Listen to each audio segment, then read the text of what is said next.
I mean, I worked hard on these slides. I want to make sure you see them. I love They're it. pretty. All right, so we'll go ahead and get started then, if that is all right. If you are unmuted, do you mind go ahead and mute yourself? Feel free to ask questions. I get distracted, so background noise made me crazy. So, hello, I'm Nick. I work in the East Attic team with Sam and Robbie, and we are going to chat today about outsourcing and what could and should be outsourced, and maybe when to identify when you might need to outsource things in your business, and all of those fun things. So if y'all are ready, then we'll go ahead and get started. I love how I muted you and then ask if you were ready. All right. So first things first, I think we should take a second to acknowledge and discuss limiting beliefs about hiring and outsourcing people in your life. And these are different for everyone. I have a few of my own crazy thoughts up here that I think might resonate with you, but I want to read them so that you know that I too feel and have felt this way. So it's selfish for me to want more. Work requires struggle and sacrifice, and to be successful, I've got to give up my personal life. I can't do this by myself. My clients aren't going to respond well to another person doing aspects of my business. I can't afford it, and no one can do this as good as me. And then I'm not busy enough to need help. So if any of that stuff resonates with you, then I think we're on the same page. It's really important, or it was for me, to work through some of these thought processes in order to kind of overcome them. And to be quite honest, this is a continuing battle to fight these thoughts for the betterment of my business, and just getting over the being scared to death to hire someone. Again, this may not be scary for you, but it was for me, and still is. Can I add one more little one in there too? Yeah. That I've heard of. I've experienced this and I've heard of too, is this fear of especially if you're hiring somebody, of not fully, like, what if you have to fire somebody, right? I don't want to hire somebody for fear that I'm going to, promise somebody a job and then 2 months in, I can't do it anymore and I have to let them go, and I'm, creating a bad situation for them. So that's but these are awesome. Absolutely. That's a good one. I should have added that. So thanks, Zach. Anybody else, by the way? Okay. One other thing to note before we move into just the mechanics of this is a mention of poverty mentality. And if you're aware of that, then, check. But if not, do some research about it. It's something that I personally also have struggled with. So it's just defined as the mindset that people develop over time based on a strong belief that they will never have enough. And that could be money or things or whatever.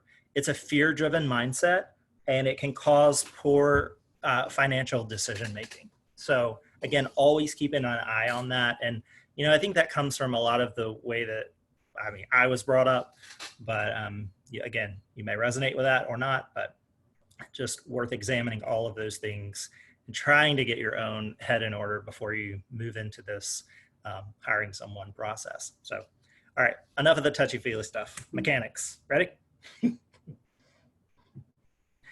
All right, so why do I outsource? So I think it's important before we do anything in our businesses that we really take a minute and identify why we're doing this. So what's the purpose of outsourcing? And that could be hiring someone, at any level in your business to help out with any task. So for me, it was, I needed to provide a better experience for my clients. So at some point, your business volume reaches a certain level, and I just realized that I needed to streamline my processes so that my clients had a better experience. And then as a result of that, I was also able to up the throughput and have more clients because I was able to service more people. Also, I needed someone to act as a backstop for communication when I am working or on vacation. And so for me, that manifested in waking up in the middle of the night with the night terrors, as I affectionately call them. But, you've got so many things going on, so many little dates and timelines and paperwork flying left and right. And when you're new and early on in the business, like, you're the only person that's responsible for all of that. And it can be a lot to carry. So I needed someone that I could trust, that I knew was also going behind me and making sure that those dates and timelines were adhered to. Also, one of my objectives was to improve my quality of life and create some mental space. So again, there was a lot of noise, just with so many details to manage. And then I wanted some freedom, and that whether that was to work more on getting new clients or focus on other projects like developing a rental portfolio, or just sitting around and reading and doing nothing. Like, I needed some space in my brain so that I could be more creative. So also, when do you outsource? So this was a big struggle for me. From the early on in my business, I recognized the need for someone to help me do things that I wasn't good at or that I didn't enjoy doing. And so that question of when was sort of always there and plaguing me. So again, I think when your client experience is negatively affected by your business volume, so that's a big one. And sometimes hard to identify, but I had to learn a couple of hard lessons by my lack of communication, just because I had too many things going on. When the quality of your life's negatively impacted by your work, so maybe you've got people at home that are screaming at you because you're working 24/7, that's a pretty dangerous cycle to get in. When you've thought through a budget for this person that you are going to hire or the item that you are going to outsource. Also, when you have time to train. So most realtors that I talk to about this process, they wait till they get really busy and then their hair's on fire and then they need some help. And so they hire somebody quickly and they don't take time to train them, and it's a huge mess. And then they swear it off forever that they can't work with an assistant or they can't outsource anything, and nobody can do anything as good as they can. And, I encourage you, if you've been through that, like, I see you, I hear you, that makes sense, but also take some ownership of that and perfect your own training methods and look at that and maybe try it again. Also, when you're ready to accept the responsibility of management, this one sort of blindsided me a little bit. I didn't realize the weight of having employees or people doing and servicing parts of my business. And it's hard to put a finger on that, but, just know that there's a responsibility. You have a responsibility to, if you have a full-time assistant and people in the office with you, then there is the responsibility to maintain culture and make sure those people are happy and try to create an environment where people want to work. And that's a job in and outside of being a realtor. So just acknowledge that and give some credit and time to that object. And for me, that was pouring myself even more into self-development. So reading lots of books, listening to podcasts, just filling your mind with ideas of kind of how to make that stuff better. Any questions up to this point? Okay, a couple of tips. So use the time when you don't have the money to hire someone. So when you're new or when you're kind of out before you are hiring someone, use the time and create a savings plan for this person that you want to hire. So if you think you are going to pay them X amount of dollars, kind of save up to that point.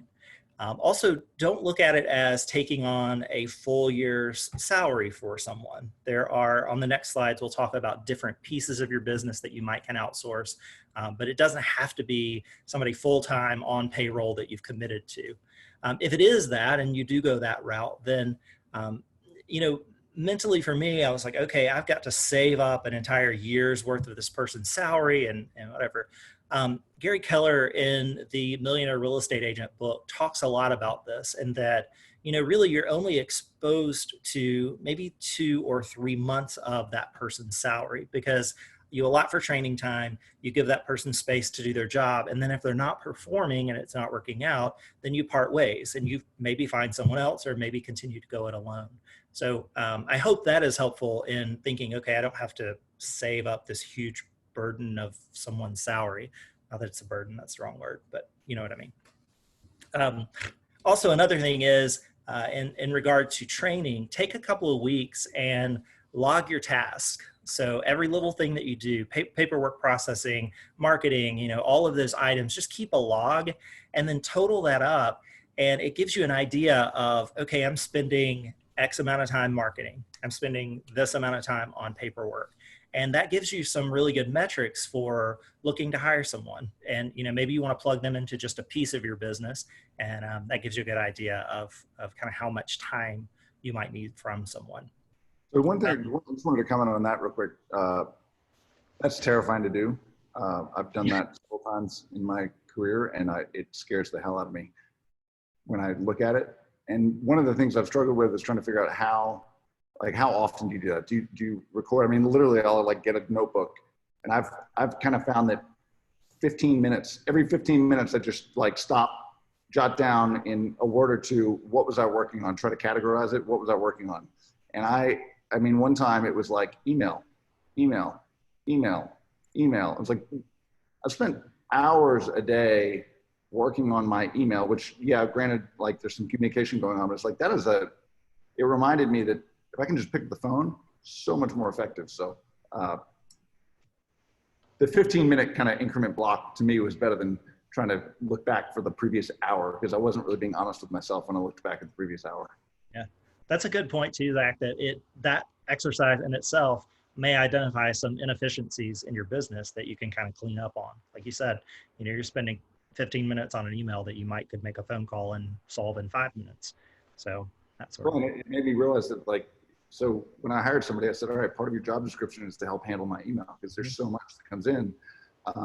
It's I drown in it. And so I've got somebody that helps check my email and can get rid of the stuff that's not important, help triage the stuff that is important.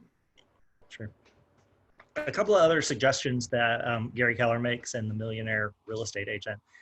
Again, that's the second plug for the book, but I really recommend that you read that. It is a good roadmap for building out a business.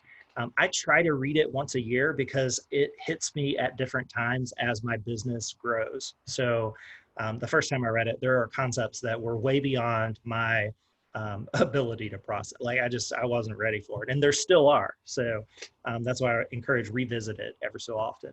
And in that, a couple of things that he says that resonated with me early on: hire an assistant fast to free you up on your sales activity. So remember that sales activity is what's actually driving dollars back into your business. So if you can hire an assistant as quickly as possible to kind of take care of some of those paperwork items, that is his suggestion.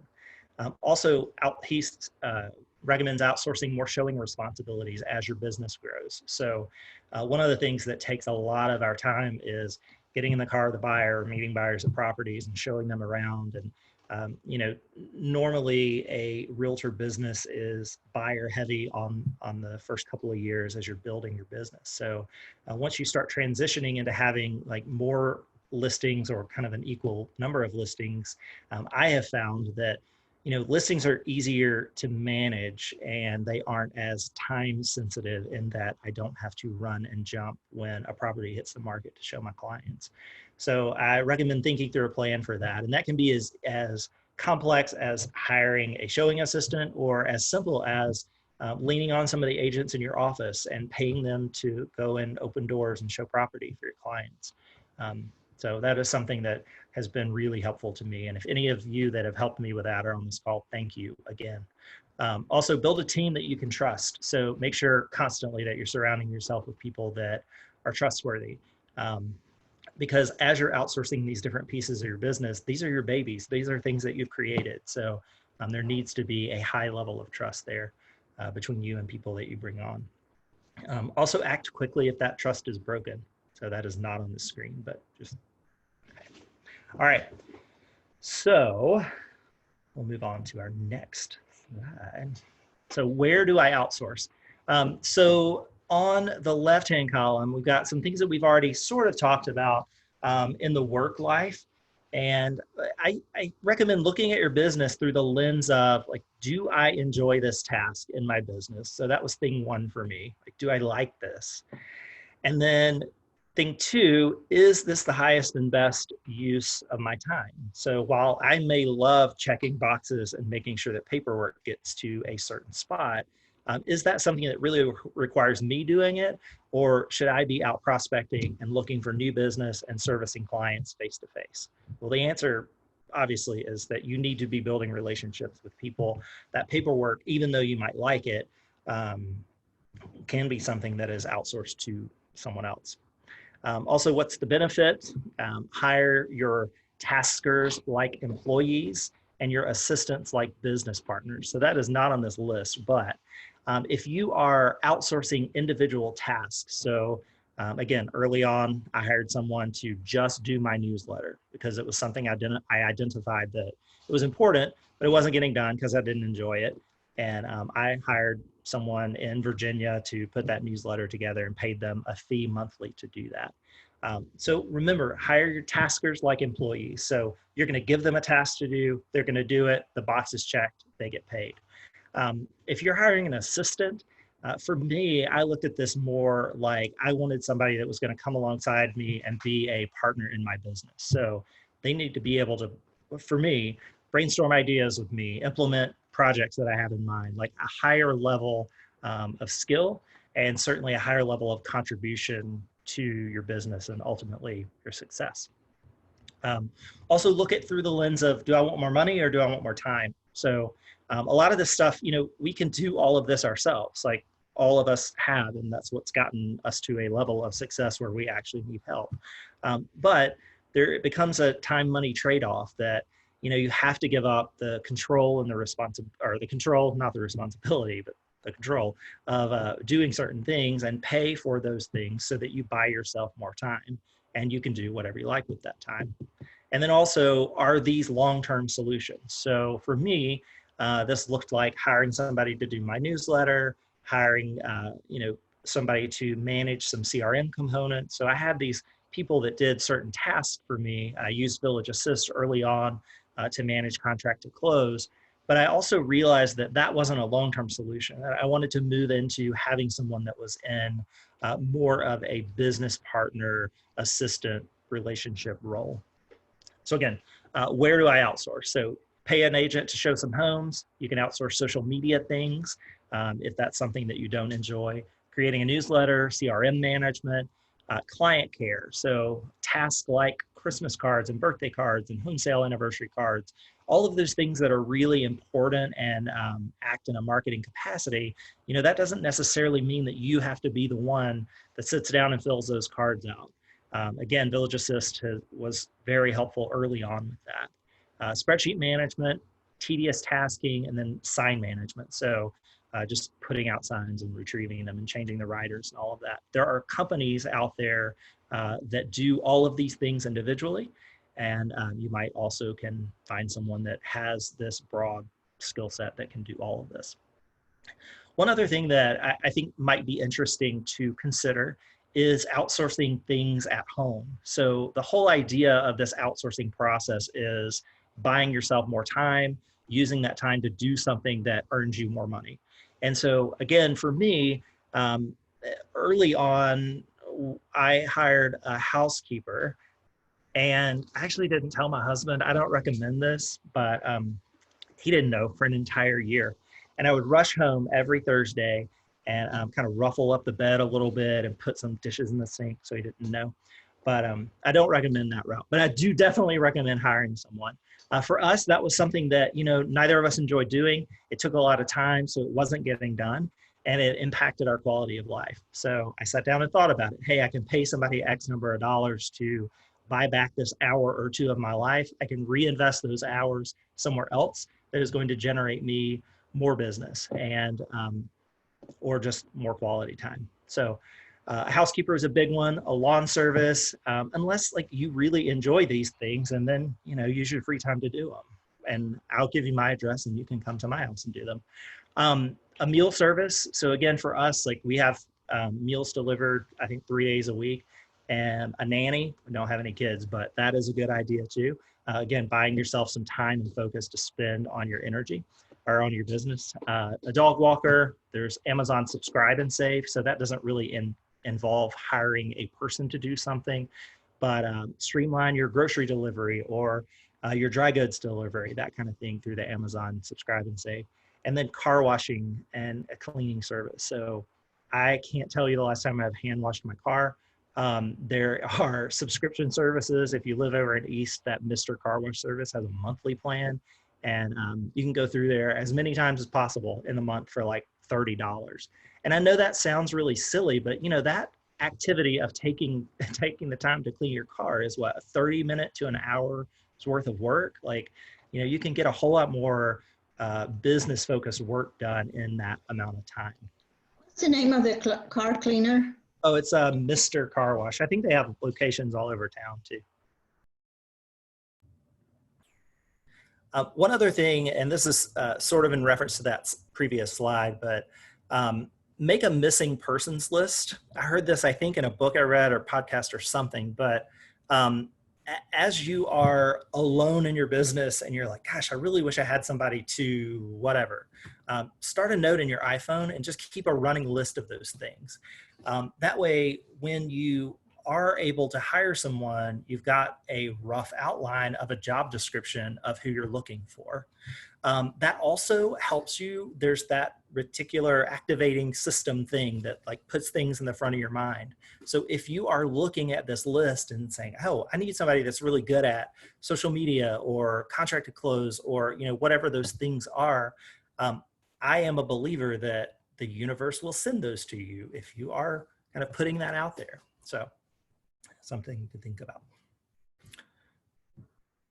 All right. And then again, how do I outsource? So that was one thing I was just recently talking about. So make a list of what you might want somebody else to do.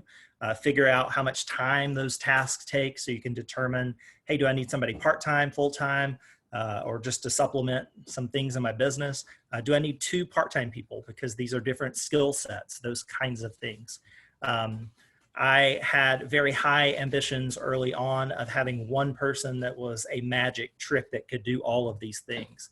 I am here to tell you that an artistic person is typically not the same person that loves doing contract to close. So those are 2 different mindsets. They're 2 different people. So make sure your expectations are in line. Research pay rates for these people online or through Glassdoor, or online and through Glassdoor. That's a really good resource.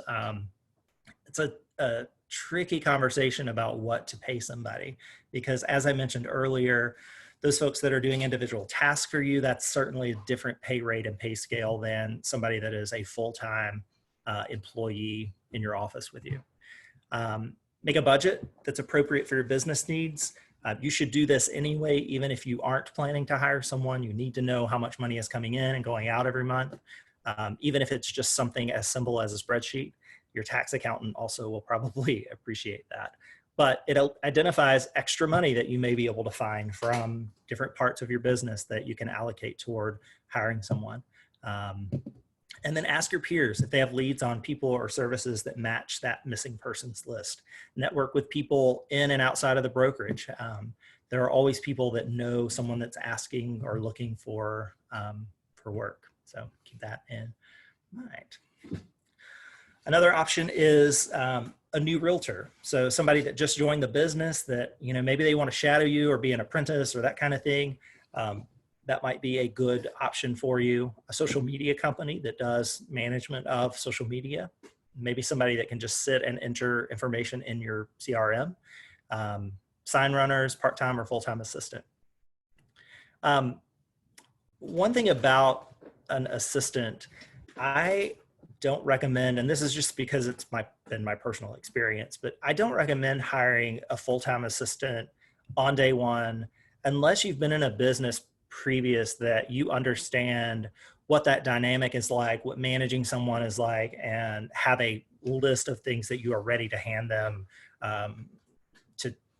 to work on. Because, you know, it can be overwhelming to stop the production of your business to turn and then hire someone. And then you turn back around to work on your business and, you know, sales have lagged and there's no money to pay this person. And then it's like this cycle that I recommend you don't get into. So either save up enough money on the front end to, kind of pay your person for the 3 months or so, or hire somebody incrementally to do those tasks. And then at some point transition over and hire a full-time person to do that. So I think I've talked a lot, and maybe it's time for questions.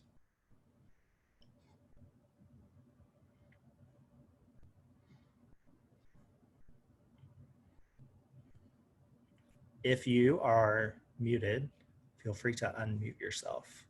Anybody have questions? Yes, I do. Do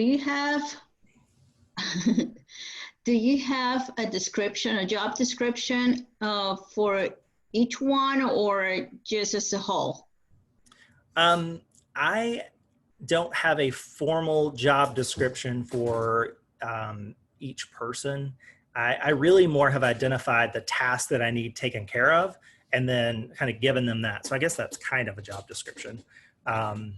But there are some good examples out there.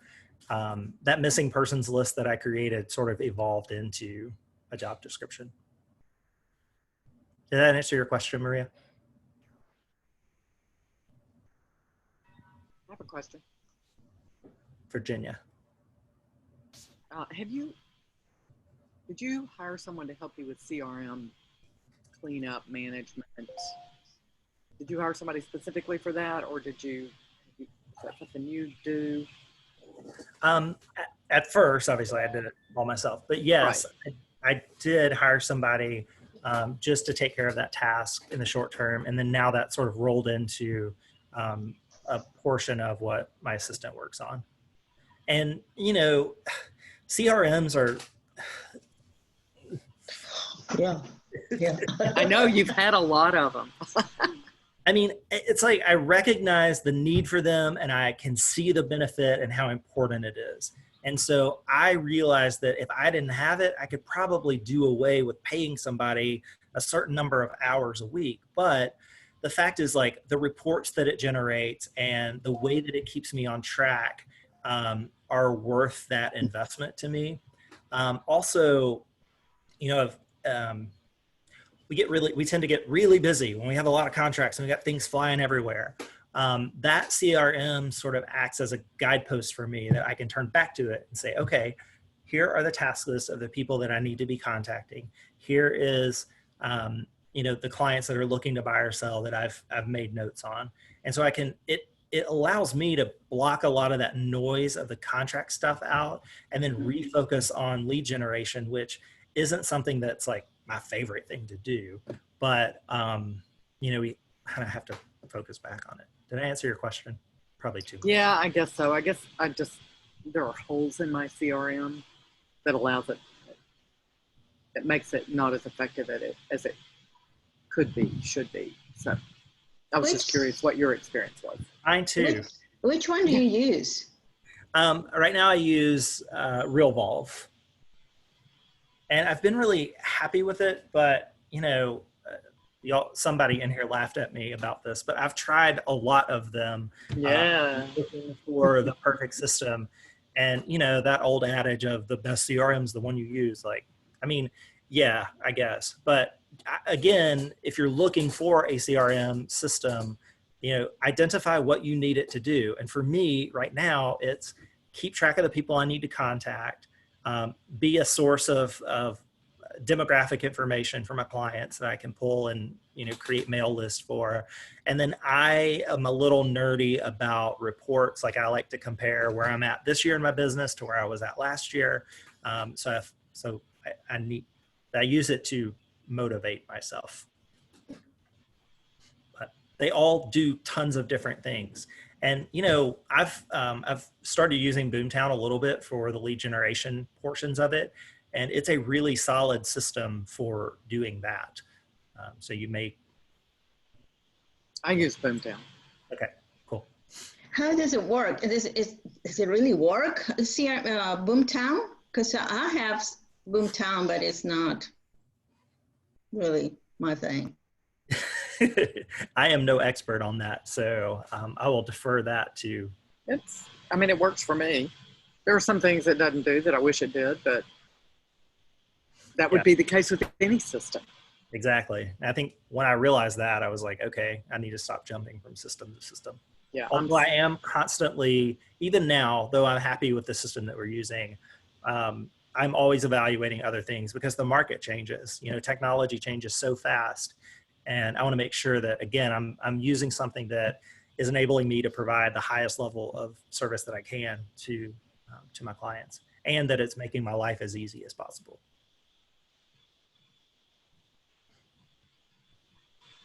Any other questions?